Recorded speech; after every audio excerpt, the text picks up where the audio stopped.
My name is Claire, and last Tuesday, I stood in the back of my own son's high school graduation ceremony, while my ex-husband's new family occupied the front row seats I had reserved months earlier. For 45 minutes, I watched strangers whisper and point as David's stepmother Vanessa loudly introduced herself to other parents as David's real mom, while dismissing me as just the old babysitter who used to watch him. What they didn't know was that the largest donation check in the school's history was sitting in my purse, waiting for the perfect moment to be revealed. Before I continue this story of how one moment of public humiliation became the sweetest vindication of my life, drop a comment letting me know where you're watching from, and don't forget to hit that like button and subscribe if you've ever been underestimated by people who should have known better.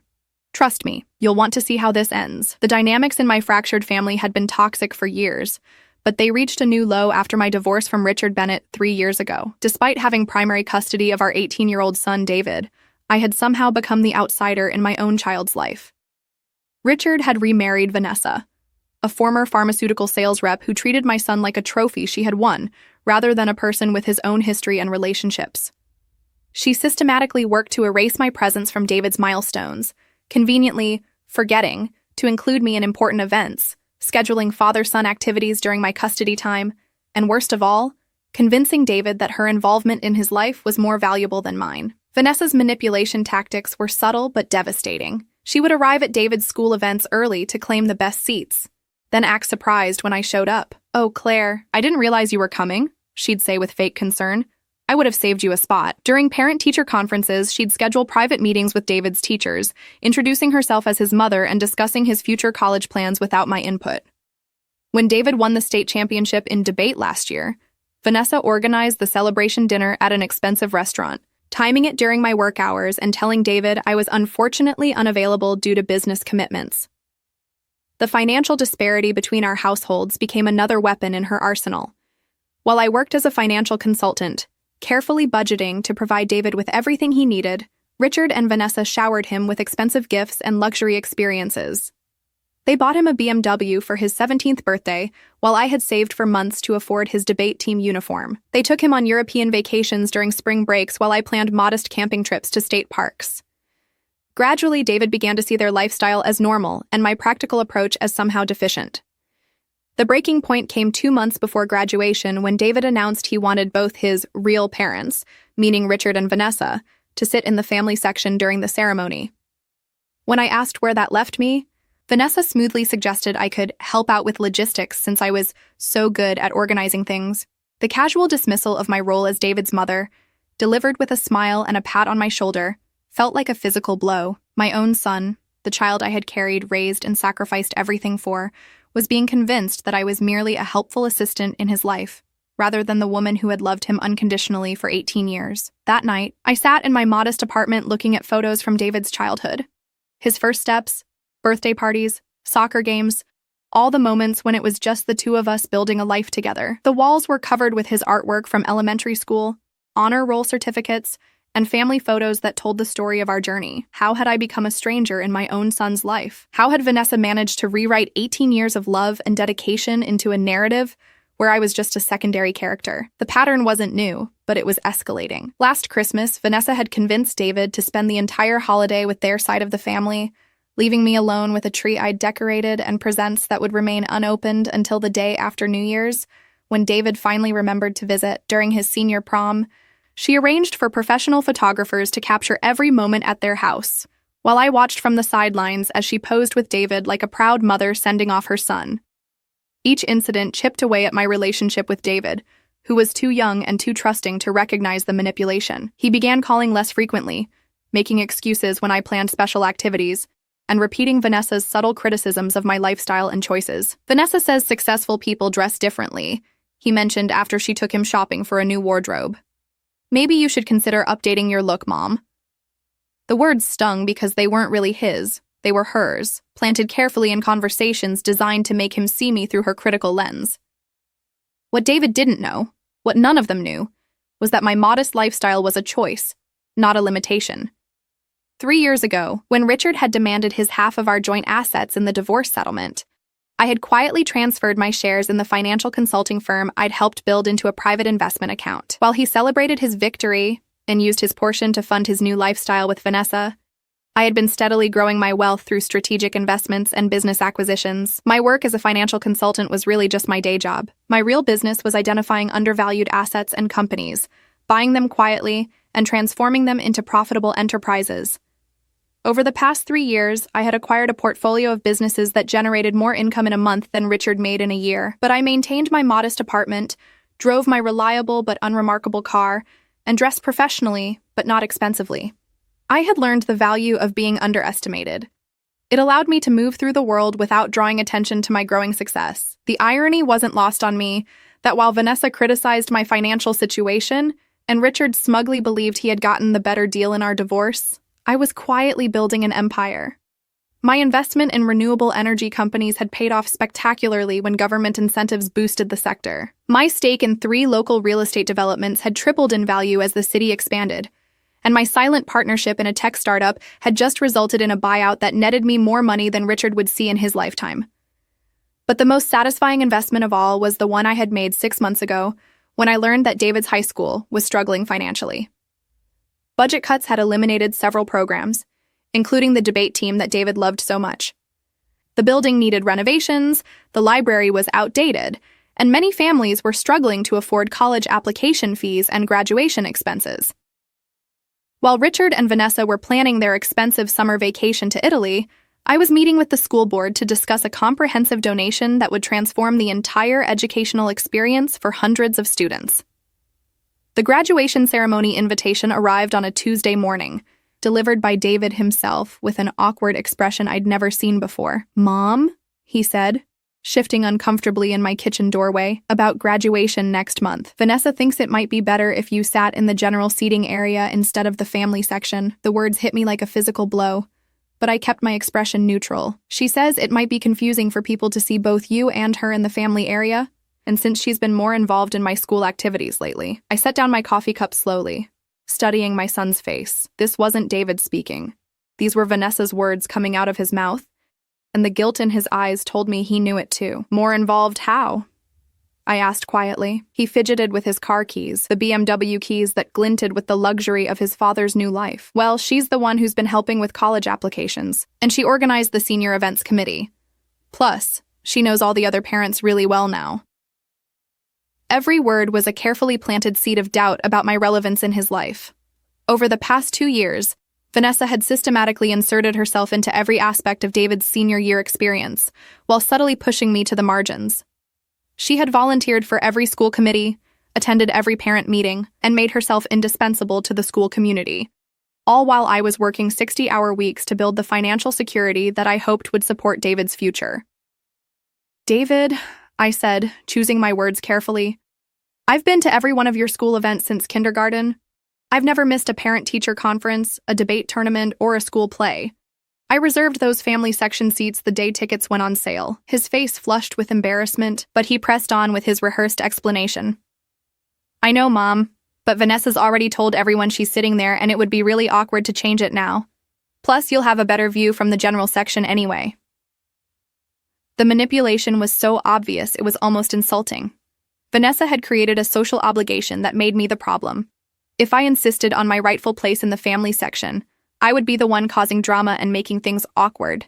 She had positioned herself as the reasonable one, while making me appear selfish for wanting to sit with my own son's family during his graduation. That weekend, the final insult came when David casually mentioned that Vanessa was throwing him a graduation party at their house. "She's inviting the whole senior class," he said excitedly. "And all the parents, too. It's going to be amazing. She hired a catering company and everything." When I asked about my invitation, his face fell. "Oh well," she said, "since it's at their house and they're paying for everything. It might be weird to have you there too. But she said you could stop by for a few minutes if you want." Stop by for a few minutes, to my own son's graduation party, like a distant relative or family friend, not the mother who had raised him for 18 years. I realized in that moment that Vanessa's campaign wasn't just about claiming credit for David's achievements. It was about erasing me entirely from his milestone moments. She wanted to be the only mother figure in the photos, the memories, and the stories that would be told about David's transition to adulthood. That night, I made a decision that would change everything. I pulled out my phone and called Margaret Thompson, the principal of David's high school. Margaret and I had developed a professional relationship over the years through my involvement in various school fundraising efforts, though I had always kept my contributions modest and anonymous. "Margaret," I said, "I'd like to schedule a meeting to discuss a significant donation to the school. I have some ideas that might interest the board." 2 days later, I sat in Margaret's office with my attorney and financial advisor, presenting a proposal that left the principal speechless. I was offering to fund a complete renovation of the school's library, establish an endowment for the debate team that David loved so much, and create a scholarship fund for students who couldn't afford college application fees. The total donation would be $3 million, the largest single gift in the school's 75-year history. "Mrs. Bennett," Margaret said, her voice barely above a whisper, "this is extraordinary. Are you certain about this level of commitment?" I smiled, thinking about Vanessa's dismissive comments about my financial situation. "I'm absolutely certain, but I do have one condition for the announcement." Margaret leaned forward, ready to agree to almost anything for a donation of this magnitude. "I'd like the announcement to be made during the graduation ceremony as a surprise to honor the graduating class." What I didn't tell Margaret was that this donation represented less than a quarter of my liquid assets. While Richard and Vanessa had been living large on his divorce settlement and her pharmaceutical sales commissions, I had been quietly building wealth that dwarfed their combined earnings. My investment portfolio had grown to over $12 million. My business acquisitions were generating passive income of $50, $1 per month, and my stake in the tech startup alone was worth more than Richard's lifetime earning potential. The graduation ceremony was still 3 weeks away, but I had already begun to set the stage for a reckoning that would expose the truth about our family dynamics to everyone who mattered in David's life. The 3 weeks leading up to graduation became the most strategic period of my life. While Vanessa busied herself with party planning and Richard boasted to his colleagues about his son's achievements, I was orchestrating a revelation that would redefine our family's narrative forever. My weapon wasn't anger or spite. It was truth, delivered with the precision that comes from years of careful planning and financial expertise. My first step was ensuring that the entire school community would witness the announcement. I worked with Margaret to coordinate the donation reveal during the ceremony's closing remarks, right after the diplomas were distributed, but before families dispersed. "We want maximum impact," I told her during one of our planning sessions. "This isn't just about the money. It's about showing these students that success comes from dedication and hard work, not from the family you marry into." Margaret was thrilled to be part of what she kept calling the surprise of the century. She arranged for the audiovisual team to prepare a presentation highlighting the programs my donation would fund. The slideshow would include before and after renderings of the library renovation, details about the debate team endowment, and information about the scholarship program that would help dozens of students afford college. My name would be prominently featured as the donor, along with a photo that would be displayed on the large screens flanking the stage. Meanwhile, I received regular updates from David about Vanessa's increasingly elaborate graduation party preparations. She had hired a professional event planner, rented elegant furniture, and commissioned a custom cake decorated with David's achievements. "She's spending like $15,000 on this party," David told me with a mixture of excitement and bewilderment. "She says I deserve the best send-off possible." What he didn't realize was that Vanessa's extravagant spending was also part of her campaign to demonstrate her superior resources and commitment to his success. During this time, I also began documenting Vanessa's systematic exclusion tactics. I saved text messages where she forgot to include me in important communications, recorded conversations where she undermined my role in David's life, and compiled a timeline of events where I had been marginalized or dismissed. Not because I planned to use this evidence maliciously, but because I wanted a clear record of the manipulation that had nearly succeeded in erasing me from my son's life. My financial advisor helped me structure the donation in a way that would have maximum symbolic impact. Instead of a single lump sum, we created an endowment that would generate annual distributions for decades to come. Every year, the Claire Bennett Memorial Scholarship would help students overcome financial obstacles to achieve their educational goals. The irony of the name wasn't lost on me. While Vanessa was trying to erase my presence from David's life, my name would be permanently embedded in the school's history. The most satisfying aspect of my preparation was the research I conducted into Vanessa's own background. While she presented herself as sophisticated and successful, a little investigation revealed a much different reality. Her pharmaceutical sales career was actually a series of short-term positions from which she'd been let go for various performance issues. Her expensive tastes were funded entirely by Richard's divorce settlement money, which was rapidly dwindling due to their lavish lifestyle. The BMW she'd bought David, the European vacations, the designer clothes, All of it was borrowed affluence that wouldn't last much longer. I also discovered that Vanessa had been telling other parents at the school that she was David's biological mother, claiming that I was his father's ex-wife who occasionally helped out with childcare. This revelation was particularly infuriating because it meant that many of David's teachers and classmates' parents had a completely false understanding of our family structure. No wonder I'd been receiving puzzled looks and cool treatment at school events. Everyone thought I was the jealous ex-wife trying to insert myself into a family where I didn't belong. 2 weeks before graduation, I received an unexpected call from David's debate coach, Mrs. Rodriguez. "Mrs. Bennett," she said, "I wanted to thank you personally for your years of support for the debate program. David mentioned that you wouldn't be able to attend the team banquet this year due to scheduling conflicts, but I hope you know how much we appreciate everything you've done." I felt my stomach drop as I realized what had happened. Vanessa had told the coach I couldn't attend the banquet, effectively erasing me from yet another milestone event. "Actually," I said carefully, "I was never told about any scheduling conflicts. When is the banquet?" Mrs. Rodriguez's surprised pause told me everything I needed to know. "It's this Friday evening at the hotel downtown. Mrs. Vanessa Bennett said she spoke with you and that you had a business conflict." The lie was so blatant it took my breath away. Vanessa had literally stolen my invitation to my own son's team celebration and replaced me without even informing me about the event. That night, I confronted David about the banquet incident. His stammered explanations and obvious discomfort confirmed that he was aware of Vanessa's deception, but felt powerless to challenge it. "She just said it would be easier if she went alone since she knows all the other parents better," he mumbled, unable to meet my eyes. "I thought you knew about it." The pain in his voice told me that he was beginning to understand the position he'd been put in, forced to choose between the mother who raised him and the stepmother who was providing his current lifestyle.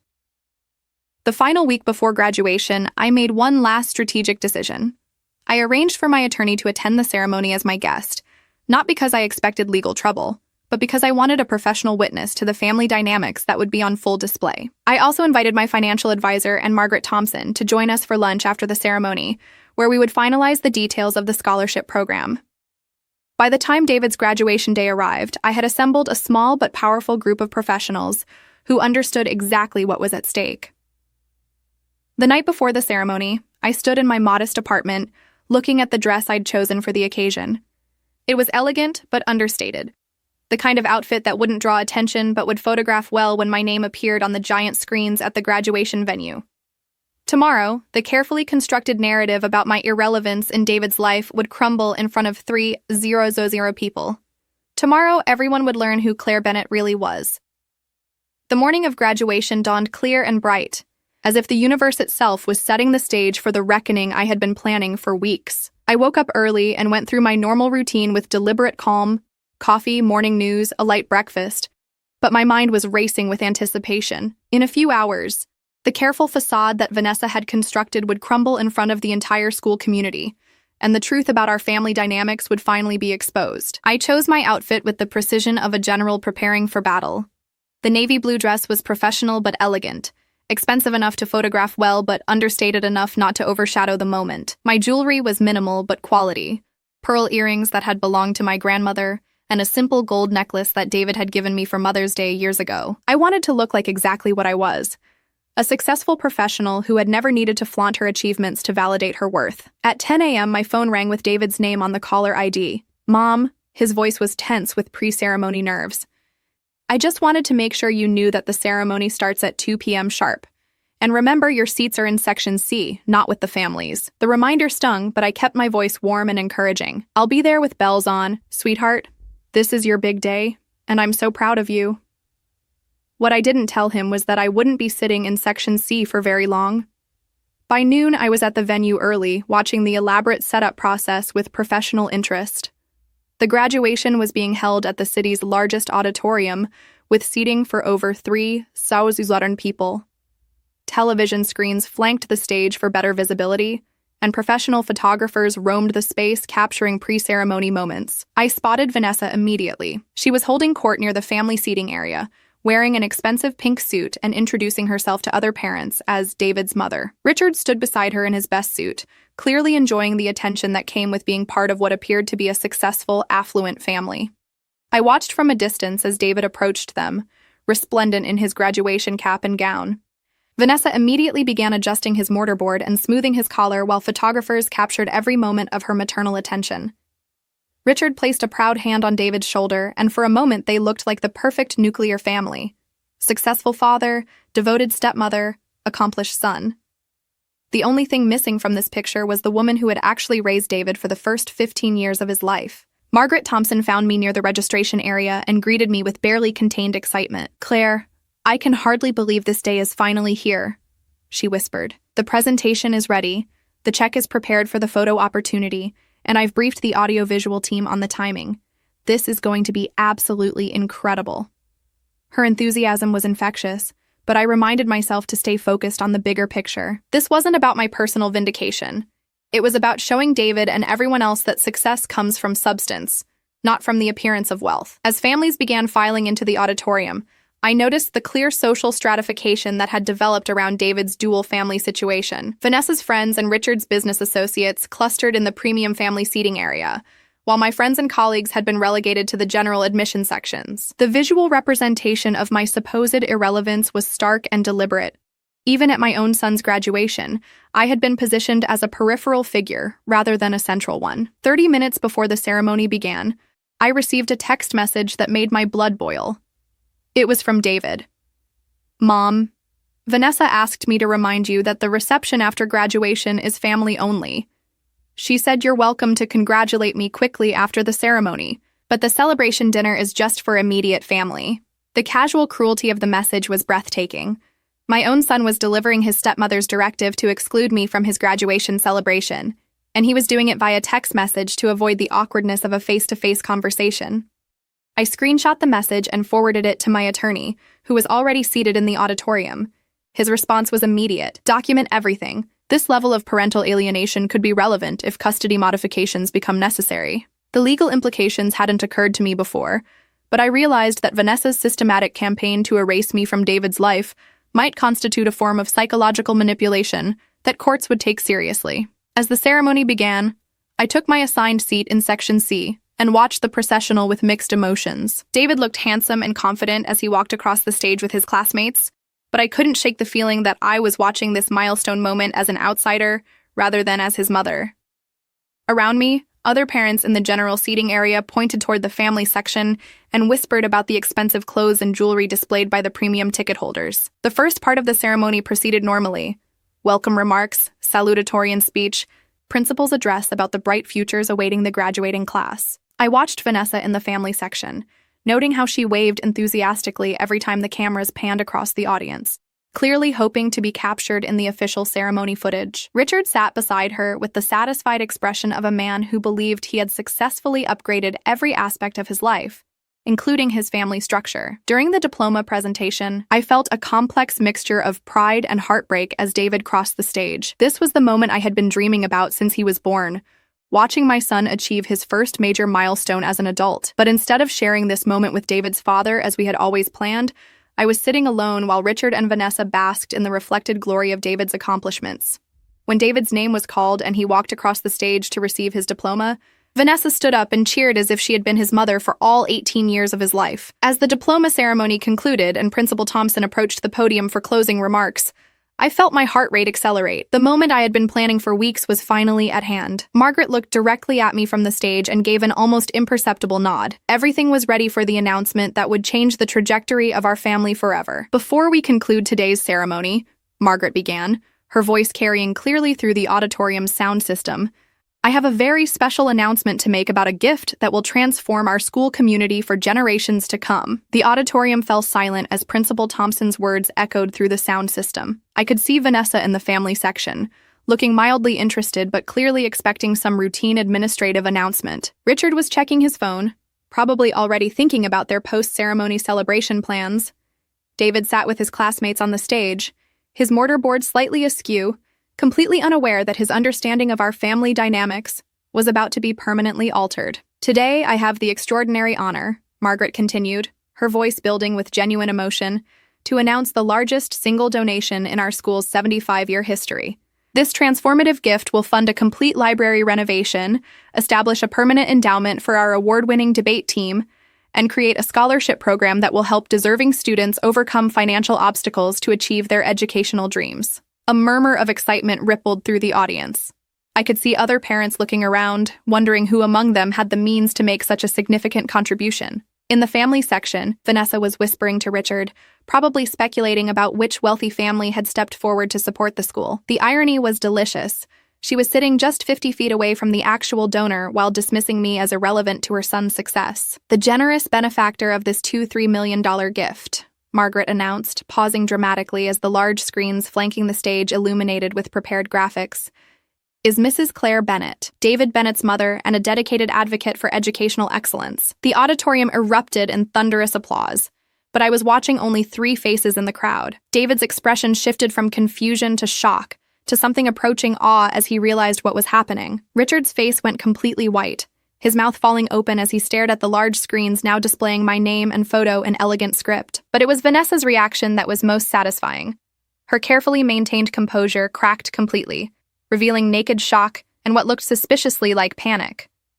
As the applause continued, Margaret gestured for me to join her on stage. I rose from my seat in the irrelevant Section C and walked down the aisle toward the platform, feeling 3,000 pairs of eyes tracking my movement. Behind me, I could hear whispered conversations as parents who had been dismissing me for months suddenly realized they had dramatically underestimated the quiet woman in the navy dress. Mrs. Bennett has been a silent partner in our school's success for years, Margaret continued as I climbed the stairs to the stage. But today she has chosen to make her commitment public to honor this exceptional graduating class. Claire, would you like to say a few words about your vision for these students' futures? Taking the microphone, I looked out at the audience with a calm that surprised even me. In the family section, Vanessa was furiously whispering to Richard, whose shocked expression had now morphed into something approaching horror, as he began to calculate the financial implications of what he was witnessing.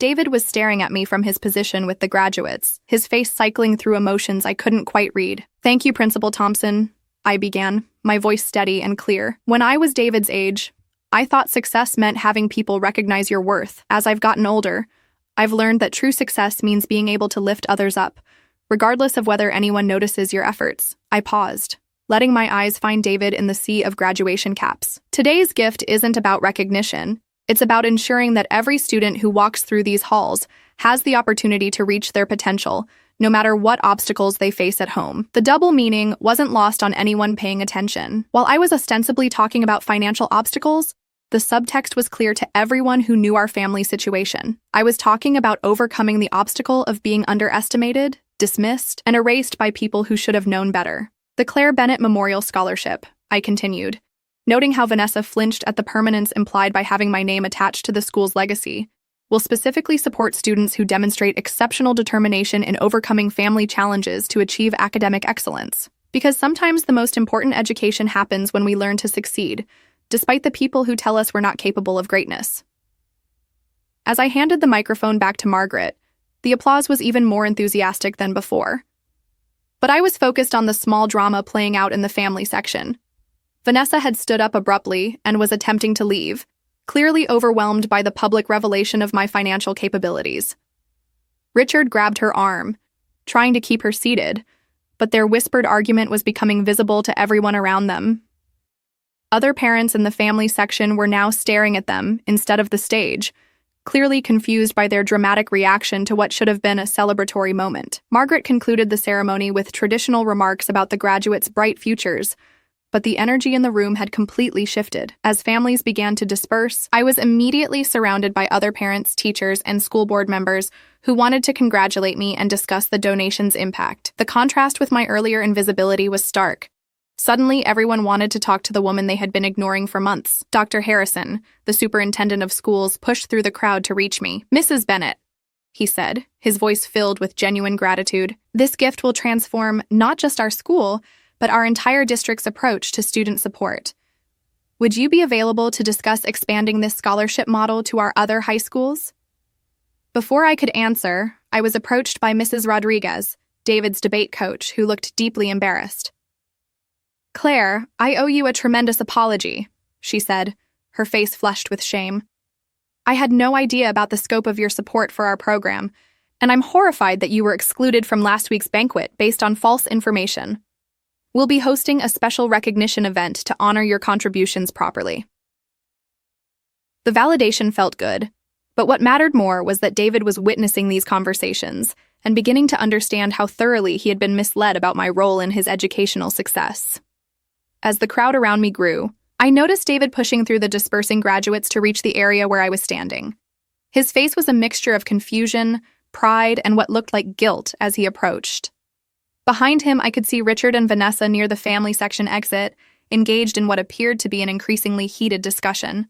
Vanessa kept gesturing toward me and the crowd of admirers surrounding me, while Richard's face displayed the dawning realization that everything he thought he knew about our financial situation was completely wrong. "Mom," David said when he finally reached me, his voice barely audible above the crowd noise. "I had no idea. Why didn't you tell me about any of this?" Before I could answer, we were interrupted by a photographer from the local newspaper who wanted to capture the moment for an article about the donation. As camera flashes went off around us, I put my arm around David's shoulders and smiled for the photos that would run in tomorrow's paper, officially documenting the truth about who had actually invested in his future. The irony was perfect. While Vanessa had spent months positioning herself as David's primary maternal figure for social media and family photos, the pictures that would matter most would show David with his real mother, the woman whose name would be permanently associated with educational excellence at his school. As we posed for the photographer, I leaned close to David's ear and whispered, "We'll talk later, sweetheart. Today is about celebrating your achievement." But I could see in his eyes that the conversation we needed to have would be very different from any we'd had before. The hours following the graduation ceremony unfolded like scenes from a carefully orchestrated play, each act revealing new layers of truth that had been hidden beneath years of manipulation and false narratives. As families dispersed from the auditorium, I found myself at the center of conversations that would have been unimaginable just hours earlier, while David stood beside me with an expression of dawning comprehension that was both heartbreaking and hopeful. The first person to approach us after the official ceremony was Mrs. Patterson, the mother of David's closest friend, Jake. For 2 years, she had been politely cordial to me, while clearly viewing Vanessa as the important parental figure in David's life. Now she looked deeply embarrassed as she extended her hand in congratulations. "Mrs. Bennett, I feel terrible about how little I understood about your role in David's life," she said sincerely. "Jake always talked about how much he enjoyed visiting your house, but I somehow got the impression that you were, well, less involved in David's day-to-day life." David's face flushed as he realized how thoroughly his living situation had been misrepresented to his social circle. "Mom has always been involved," he said quietly, his voice carrying a note of defensiveness that hadn't been there in months. "She's the one who helped me with my college applications and drove me to debate tournaments when Dad couldn't make it." Mrs. Patterson nodded understandingly, but I could see the questions in her eyes about how such a fundamental misunderstanding had occurred. As more parents approached us with similar confusion about our family dynamics, I began to understand the full scope of Vanessa's campaign to rewrite David's history. She hadn't just excluded me from events. She had systematically misrepresented our family structure to everyone in David's social circle, creating a narrative where she was the primary mother figure, and I was a peripheral support person. The revelation was stunning in its audacity and devastating in its effectiveness. Dr. Williams, David's college counselor, was among the most apologetic of our visitors. "Claire, I owe you a significant apology," she said, looking genuinely distressed. "Mrs. Vanessa Bennett told me that you were David's father's ex-wife who wasn't involved in his college planning process. I've been sending all his admission updates and scholarship information to her instead of you." David's eyes widened in shock as he realized that his own college counselor had been deliberately excluding his mother from crucial communications about his future. "That explains why I never received the acceptance letters," I said calmly, though inside I was furious at the extent of Vanessa's deception. I was wondering why David seemed to know things about his college process that I hadn't heard about. Dr. Williams immediately pulled out her phone to correct David's contact information, ensuring that I would receive all future communications directly. The symbolic importance of this small act wasn't lost on any of us.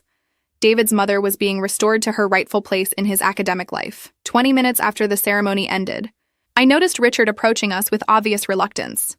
His earlier shock had been replaced by a calculating expression that I recognized from our marriage. He was trying to figure out how to position himself advantageously in light of new information. Vanessa was notably absent from his side, having apparently decided that a strategic retreat was preferable to facing the public consequences of her manipulation. "Claire," Richard said with forced casualness, "congratulations on the donation.